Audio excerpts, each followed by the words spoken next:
Hola, ¿qué tal? Bienvenidas, bienvenidos. Yo soy Mariana Escobedo y esto es Agenda y Contexto.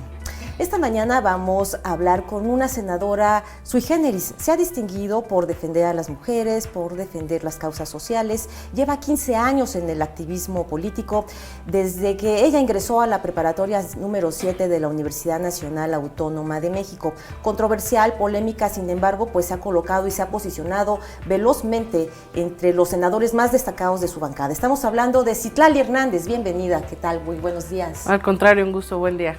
A ver, Citlali, pues cuéntanos cómo empezaste a hacer tu activismo político. Estamos en momentos de emergencia nacional derivada de pues la situación tan terrible que estamos atravesando las mujeres en el país. Eres mujer. ¿Cómo te ha costado, ¿no?, llegar hasta donde estás ahora en un partido como Morena, en donde convergen distintas fuerzas e ideologías? Y más aparte, si nos puedes hablar también de los grandes retos que tiene el Senado de la República en materia de género. Bueno, primero yo inicié como activista social, siempre he tenido como de hecho yo estudié periodismo, yo quería ejercer un cambio desde el periodismo. Sin embargo, digamos, desde que yo tenía 14 años a la fecha hay una serie de causas que a mi juicio han parecido justas, y conforme fui avanzando me di cuenta que no podíamos marchar por un lado las mujeres, por otro lado los trabajadores, por otro lado las víctimas de la guerra, etcétera. Y bueno, pues yo desde los 14 años acompañé el movimiento obradorista contra el desafuero cuando fue jefe de gobierno Andrés Manuel, y me di cuenta que lo que necesitábamos era un proyecto de nación distinto al que estaba predominando, ¿no? Entonces empecé a participar, insisto, primero como quizás simpatizante, como activista, y cuando se funda Morena, yo soy de Iztacalco, de la Agrícola Oriental, formamos los primeros comités de base de Morena, y en realidad éramos muy poquitos. Digo, ahora Morena vive incluso una crisis de partido, ¿no? Una lucha entre la dirigencia, pero en ese entonces éramos muy poquitos, y bueno, la mayoría de los jóvenes que participamos desde entonces hemos tenido la realidad en Morena, mucha facilidad de seguir participando, y yo creo que muchos que desde rato estamos en esto, pues ahora estamos en un espacio de representación o de incidencia.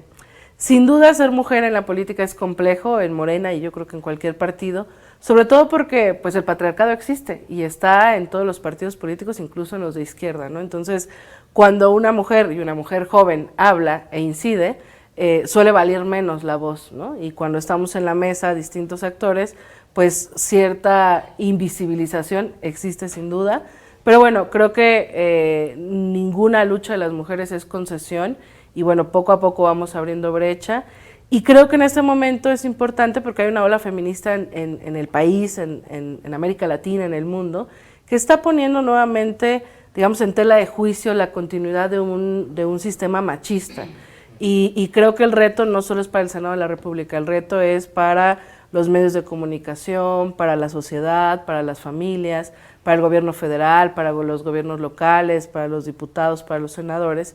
Y ahí es donde tenemos, digamos, el gran reto de generar, digamos, una nueva lógica en el ejercicio del servicio público, en la toma de decisiones, que nos generen el camino para llegar a un momento donde ser mujer pueda, digamos, tener el mínimo piso que un hombre y podamos vivir un poco más de igualdad.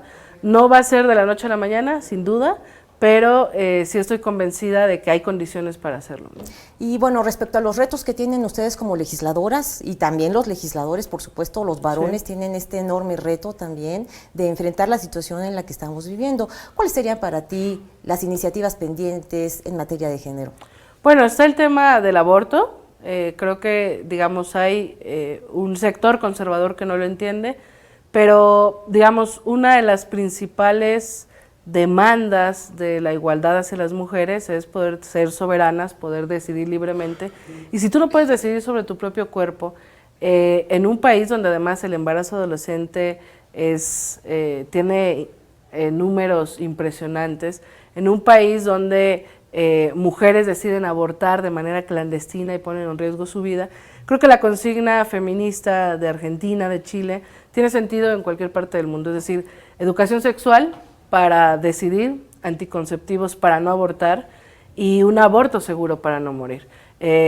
Ahora que reformamos o hicimos una reforma educativa para echar atrás su sentido punitivo, agregamos que tiene que haber educación sexual integral. Eso sin duda, digamos, ya está mencionado en la ley. Hay todo un reto para, digamos, aplicarlo en todos los niveles y con un sentido, digamos, formativo que permita que las nuevas generaciones puedan, sobre todo las mujeres, decidir sobre su cuerpo. Yo estoy convencida de que en esta legislatura vamos a aprobar la despenalización del aborto. Aprobamos también una ley de paridad donde ya todos los espacios gubernamentales tienen que tener 50% hombres, 50% mujeres, y a raíz de esa ley que aprobamos viene una serie de leyes secundarias que ya se están trabajando. Y en el tema de la violencia, pues revisar un poco la ley contra la violencia hacia las mujeres, porque me parece que, digamos, es una ley que nombra una serie de deseos, pero que en la práctica tienen sus asegúnes, ¿no? Es decir, creo que el gran reto está en la colaboración entre el Ejecutivo y el Legislativo, invitar a la academia, expertos, porque el gran reto a mí me parece que es la procuración de la justicia, que lo estamos viendo en los últimos días. Sin duda, si sigue habiendo impunidad, si no hay un cambio en las conductas sociales, lamentablemente los feminicidios que hemos vivido a lo largo de las últimas décadas se irán repitiendo, ¿no? Entonces, creo ¿Estás que de acuerdo en declararlo como una emergencia nacional y con relación a las soluciones que ya se han deslizado, se han puesto sobre la mesa en distintos espacios públicos, un código penal único, un encuentro nacional de mujeres? ¿Cuáles serían las propuestas encaminadas en tu partido hacia este tema? Mira, primero yo diría que el que hoy esté en la opinión pública y en los medios de comunicación presente el tema de los feminicidios es un logro del movimiento feminista en las calles.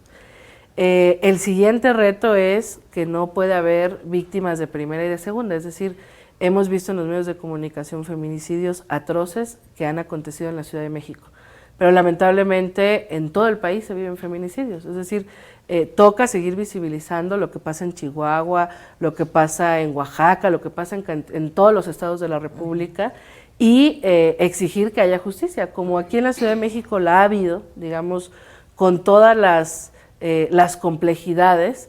La Fiscalía ha actuado, la Secretaría de Seguridad Pública. Entonces creo que en todos los estados tiene que haber una claridad de tener muy claro cuántos feminicidios hay en cada estado, qué acciones van a tomar las fiscalías.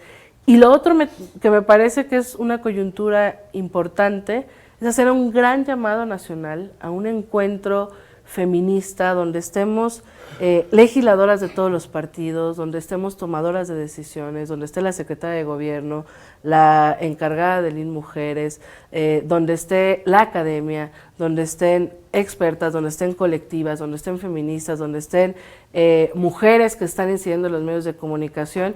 Yo la otra vez te veía en una entrevista con Julio Astillero que hablaba justo como, o sea, también los medios de comunicación tienen un reto, ¿no? En asumir un enfoque de género, un poco más de ética cuando hablamos del tema de los feminicidios y demás, y creo que tiene que hacer una gran convocatoria, creo que hay condiciones para hacerla, que nos permita sacar una especie de agenda, yo no diría para este sexenio, yo diría una agenda, una especie de 2030 feminista, donde tengamos muy puntual qué necesitamos hacer desde el ámbito de la justicia, qué leyes necesitamos reformar, cómo hacer campañas de sensibilización contra el machismo, cómo involucrar a la sociedad, cómo involucrar a la academia, cómo involucrar a organismos internacionales, y creo que hay condiciones de hacerlo. Si bien hoy hay mucha rabia y mucho enojo, que es válido y es legítimo, creo que también hay mucha capacidad para sentarnos a una mesa o a una serie de mesas. A mí se me ocurre, por ejemplo, que el gobierno federal podría llamar a mesas en cada estado para invitar a sociedad civil, insisto, a todos los actores y empezar a generar una agenda que vaya incluso más allá de este sexenio. Por supuesto, sería increíble que, bueno, la verdad lo que acabas de decir es impresionante, es la primera que escucho esto, una política transeccional, maravilloso. Así bueno, es. ¿Qué te parece si nos vamos a una reflexión? Sí. Estamos en vivo transmitiendo desde los estudios de Capital 21 con la senadora Citlali Hernández, que hay alguien valiente, es ella, ¿eh? Ya regresamos.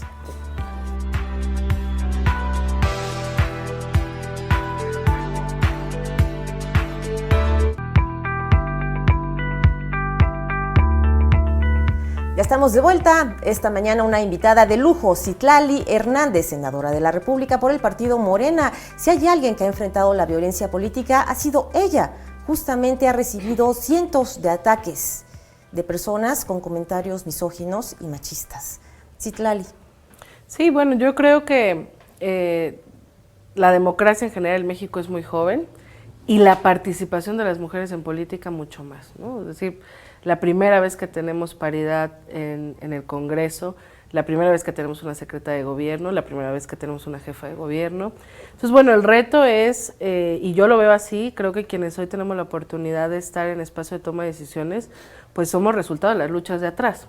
Y nos toca a nosotras abrir la brecha, o tratar de disminuir la brecha más bien, abrir camino para las nuevas generaciones. Y ser ejemplo, pues que las mujeres, que quizás las niñas que nos ven digan, pues yo quiero ser senadora, o yo puedo ser presidenta, o yo quiero llegar a la luna, ¿no? ¿Te has dado cuenta que cuando hablamos de la posibilidad de una candidatura a la presidencia, la gente se ríe? Sí, yo creo que cada vez está más cerca.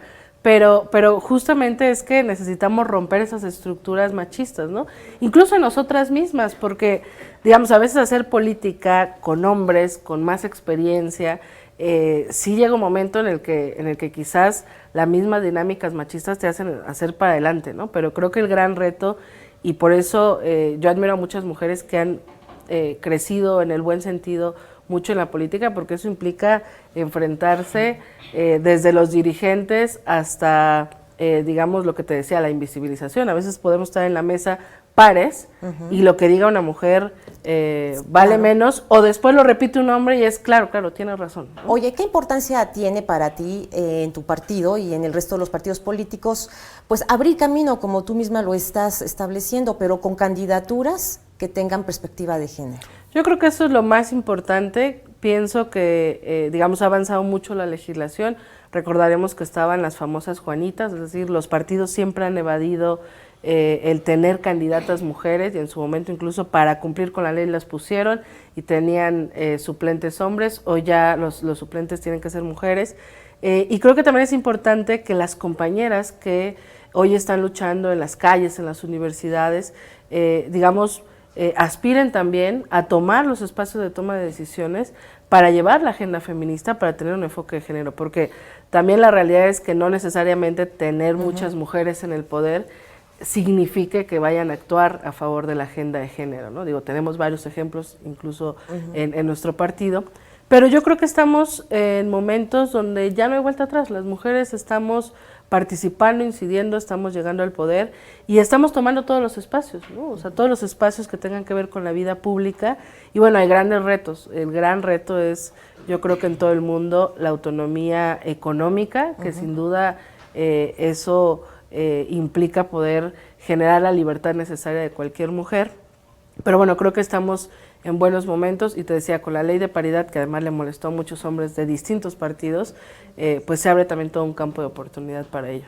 Claro, bueno, también combatir el machismo interno. Ya vimos que un diputado de Oaxaca llegó después de haber escuchado a Claudia Sheinbaum, a la jefa de gobierno y a la fiscal Ernestina Godoy, salió de este encuentro en Morena y se fue a una cantina y pues hizo tocamientos a una mesera y le pidió que bebiera una cerveza en una conducta pues que creíamos pretérita. Claro, y además yo creo que el gran reto es, primero, reconocer que hay machismo en nuestros partidos, y segundo, no guardar silencio, ¿no? O sea, denunciar y digamos, también hay batallas internas, ¿no? Es decir, digo, hay compañeros, yo creo que las feministas de siempre se han asumido de izquierda, pero la izquierda nunca se ha terminado de asumir feminista, sobre todo porque ha estado en manos de hombres. Y creo que sí necesitamos tomar todos los espacios, denunciar el machismo y empezar a construir. Y digamos, parte de nuestra labor, creo, es tratar de sensibilizar a nuestros compañeros también, ¿no? Citlali, 3 preguntas rápidamente en una sola respuesta. ¿Estás a favor de un código penal único? Sí. ¿A favor también de un encuentro nacional, como tú misma ya lo has establecido? Sí, yo creo que estamos en condiciones de convocarlo. ¿Sí? ¿Estás en condiciones de eso, de hacer esta convocatoria? ¿Para cuándo podría ser? Bueno, yo creo que hay que empezar a platicar con varias compañeras, con todos los sectores, Y creo, insisto, que estamos en condiciones, sobre todo porque hay un gran ánimo Claro. de construir una agenda a largo plazo. Pues viene y el lo del 8 de Código marzo. Penal único, pues está trabajando y ahí es donde pueden entrar muchas cosas interesantes. Claro, estaríamos yendo justamente hacia una ley nacional de feminicidios. Así es. Oye, en este sentido, bueno, nos estaríamos poniendo en contacto contigo para que vinieras, si es que Sí, se hace claro este que encuentro. ¿Qué planeas hacer el 8 de marzo, Día Internacional de la Mujer? Bueno, yo soy fotógrafa. El año pasado fui en mi calidad de fotógrafa. Luego te comparto ahí las fotos que tomé. Y bueno, nuevamente marcharé. Toda mi vida he marchado en las causas que me parecen justas. Marcharé y saldré a tomar fotos. Y bueno, creo que va a ser una marcha fuerte, intensa, pero ojalá se canalice en propuesta y en demanda concreta. Entonces, bueno, estaremos muy al pendiente también. Hay distintas actividades, se pretenden realizar distintas manifestaciones a lo largo del país, precisamente con este grito de hartazgo de las mujeres ante los incrementos de la violencia. Ahora, hay otra situación que yo quisiera también comentar contigo, sobre el mapa nacional de los feminicidios. Tú sabes el trabajo que ha realizado María Salguero y otras activistas como Frida Guerrera. ¿Qué te parece del papel de estas mujeres y de otras mujeres que tratan de visibilizar, con trabajo que ellas mismas hacen, lo que está ocurriendo? Bueno, creo que ellas son las primeras que tienen que ser convocadas, ¿no? O sea, creo que todas las compañeras, y digo compañeras porque al final, aunque no nos conozcamos, pues estamos en la misma lucha, que han hecho desde hace mucho tiempo una labor por visibilizar los feminicidios, por visibilizar la violencia de género, tienen que ser escuchadas y tienen quizás mucho más que decir y mucho más que proponer, que incluso algunas que estamos en espacio de toma de decisiones. Y bueno, creo que tenemos que escucharnos todas y construir todas, sobre todo porque te decía, no es lo mismo el feminicidio que se da en la Ciudad de México a seguramente los feminicidios que hay en zonas rurales, en zonas indígenas, y no puede haber víctimas de primera y de segunda. Es decir, hoy estamos hablando de los feminicidios de la Ciudad de México, y digamos, hay una presión y hay una actuación de la jefa de gobierno. Sin embargo, hay gobernadores que seguramente les importa un comino y que no están visibilizando el tema, ¿no? Entonces, creo que tener un mapa muy puntual, es más, yo creo que el presidente tendría en sus mañaneras que hacer el quién es quién y decir, a ver, gobernadores, un día cada gobernador, ¿a qué te comprometes? ¿Cuántos feminicidios hay? ¿Qué acciones estás tomando? Porque me parece que no puede tampoco politizarse el tema, es decir, no es culpa solo de Andrés Manuel López Obrador o de la jefa de gobierno, los feminicidios llevan mucho rato y es una responsabilidad de todas las autoridades en todos los ámbitos, ¿no? Entonces, tener acceso a estos mapas, escuchar a las compañeras que han trabajado el tema, incluso poniendo en riesgo su propia vida, pues creo que no convocarles, sino escucharles sería un desperdicio de su trabajo. Bueno, ¿y qué opinas de esta serie, este mosaico impresionante que existe ya en este momento en todo el país, de distintas colectivas que se están creando día a día? Y bueno, acabamos de pasar este trágico suceso de Ingrid Escamilla y de otros más, y de pronto llega el caso de la niña Fátima. Pareciera no tener fin, es una maquinaria que constantemente está dándonos un nombre y un apellido y una víctima. Sí, yo creo que es muy lamentable, a todos nos ha conmovido muchísimo saber que en pleno siglo XXI y pese a avances que quizás han existido en el tema, pues sigue habiendo asesinatos tan atroces, ¿no? Pero creo que, insisto, si hoy se ha visibilizado en medios de comunicación, si ha habido acciones quizás no tan inmediatas como se quisiera, pero algunas acciones favorables de respuesta en términos de justicia, yo creo que sin duda se debe al movimiento en las calles, a las colectivas, a las compañeras que se están organizando y que parten de un sentido común. No queremos ser violentadas, no queremos ser acosadas, no queremos ser asesinadas por el simple hecho de ser mujeres. No queremos tener miedo de salir a la calle a la hora que sea, no tenemos que tener miedo de salir al transporte público a altas horas de la noche o cualquier hora. Entonces, creo que hay un sentido común que está saliendo a las calles, que necesita organizarse todavía más y que sin duda el movimiento feminista creo que va a ser, pensando en positivo, ese catalizador que va a acelerar la transformación que sin duda estamos viviendo en México. Si la cuarta transformación no trae un tinte feminista, creo que la Cuarta Transformación va a ser incompleta. Pero creo que este gran movimiento, como ha pasado en otros países, va a ir madurando en el sentido de poder articular entre movimiento, entre colectivas, entre instituciones, entre legisladoras, y por eso creo que es importante hacer un llamado a una gran asamblea nacional donde podamos estar todas sin importar, digamos, nuestro origen, porque algo que nos cuesta ahora trabajo a quienes estamos de este lado, que siempre hemos estado en la calle, es pues poder sentarnos con las compañeras de la calle, ¿no? Porque a lo mejor ya nosotras somos las representantes de la autoridad y eso pues ya nos trae un sesgo, pero creo que tenemos que madurar la organización en el sentido de decir, bueno, a ver, estamos en lo mismo, y yo insisto, armar una agenda que vaya más allá de este sexenio y que sea la bandera de ese movimiento feminista en las calles y que digan, a ver, queremos esto y esto y esto en 10 años, porque lamentablemente si no hay un cambio en la conducta y no hay un cambio cultural, por más que tengamos las mejores políticas públicas, las mejores leyes, el machismo y el patriarcado van a seguir ahí, ¿no? Entonces, yo, digamos, creo que soy positiva en ese sentido. Hay condiciones de articular cosas muy interesantes y de que la agenda feminista avance como quizás nunca ha avanzado en este país. Uy, sería un sueño y además una realidad, porque estaríamos hablando de políticas públicas directas destinadas precisamente al beneficio de las niñas y mujeres a nivel nacional y por supuesto en las 16 alcaldías de esta ciudad. Claro que sí, yo creo que además hay que invitar y presionar a todas las autoridades a que, digamos, tengan ese enfoque de género. Y creo que uno de los grandes retos, insisto, está en el ámbito de la justicia. Es decir, mientras no terminemos de limpiar las fiscalías que siguen filtrando, que siguen revictimizando, mientras en los ministerios públicos no haya un enfoque de género, mientras, digamos, en todo el ámbito de la justicia, que yo creo que es el que va más lento en su proceso de transformación, no exista un gran cisma que nos permita romper la impunidad, también creo que va a ser difícil acceder a la justicia, ¿no? Y insisto, en todos los espacios creo que hay un gran reto, y bueno, pues convoquémonos todas para entrarle. Por supuesto que sí, pues ahí estaremos, por supuesto, contigo y con todas las mujeres que se sumen a estas iniciativas ciudadanas que han estado circulando ya en los espacios públicos. Estamos hablando de conducirnos hacia una ley nacional de los feminicidios, en donde nadie tenga duda de qué se trata, las características de los feminicidios, con sus atenuantes, con sus agravantes y con sus características, para que no haya ninguna confusión. Qué gusto ha sido platicar contigo esta mañana. Te espero para que nos vengas a contar cómo va este proceso. Sí, con gusto. ¿Le entras a los debates también? Sí, también. Bueno, pues ya me metiste acá con un personaje. La otra vez, sí, con gusto le entro. ¿Te acuerdas de ese debate con Fernando de Lauzarán? Así es. Bueno, pero te esperamos con personas que tengan mucho que aportar también a la vida pública pronto. Sí, con gusto, a la orden. Muchísimas gracias. No, al contrario, Mariana, un gusto. Gracias, Citlali Hernández, senadora de la República por el Partido Morena.